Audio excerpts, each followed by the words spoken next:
Hello guys, Sabado de Gloria nga pala ngayon kaya nagkaya yan sila mag-outing. Syempre sabit lang kami kaya salamat kay Ate Telma. Flex ko na libre niya daw kami sa pamasahe. Oh, ay Centurion Festival nga pala. Sayang, bilis kasi ng driver ko. Dito na kami sa aming destinasyon, sa Villa Luma. At dahil hindi namin afford mag-swimming pool, kaya dito na lang po kami sa libre. Oh, yung pamangkin ko gusto ma-flex. Sige, sama na natin. Baka maglumpag ito. Talaga naman pong napakainit. Buti na lang at mahangin dito sa Villa Luma.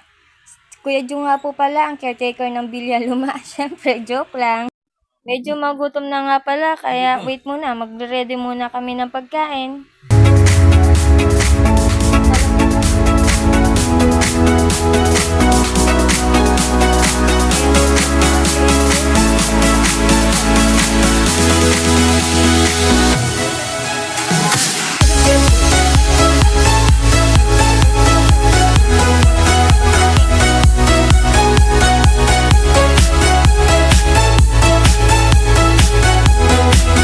At ayan na nga po ang final touch.